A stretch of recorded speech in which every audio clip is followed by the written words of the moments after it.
Stop blaming women for what the men do. Someone said this to me recently, and it really got me thinking. Literally, like word for word, an exact chapter in my book. I'm just going to read it to you. It says, sure, men should do better.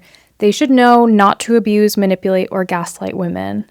But the harsh reality is, some still will.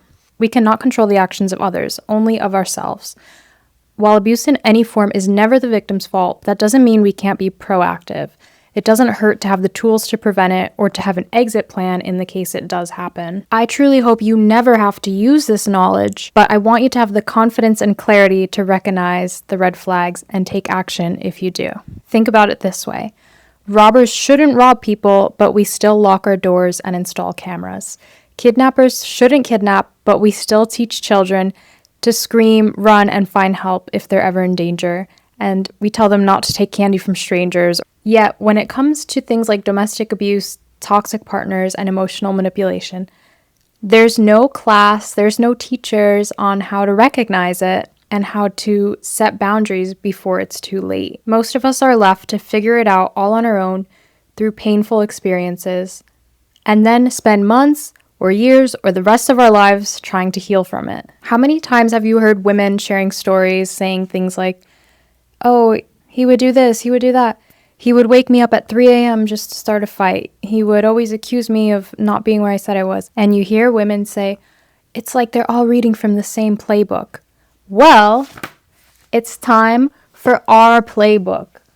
Our playbook on how to spot these tactics, navigate through them, avoid them, so that you never have to do all of the healing and you get to just live your life. That's the hope, is that all women can simply just avoid these toxic partners and will not have to spend their lives healing.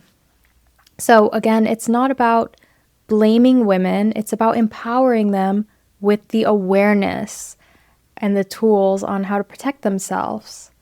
And anyways, if I was to blame someone, like let's say I blame men and I'm just angry at them, just simply being angry at them is not going to do anything. And I can't change all the men, and I don't know how to speak to them in a way that's going to make them change. But what I can speak to and what I've learned is how to avoid these toxic situations. And so I can speak to the women and I can help at least one woman to protect herself and protect her heart and her life and her future, and hopefully break the generational patterns and curses and live a fulfilled life.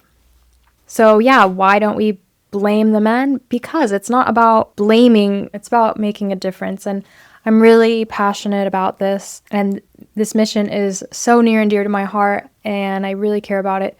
So I really want to create this community where women can share their stories and their advice about the situations they've been in and pass their advice on to younger girls, and where younger girls can come to hear these stories and know what to avoid, kind of like having a big sister, because not everyone has a good influence in their life or parents who taught them this, and we don't learn it in school.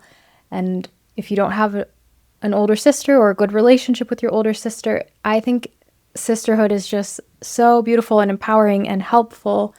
You know, having someone who's walked these steps and who knows stuff, and someone who's giving you advice who is not your parent, but you know they still have your best interest.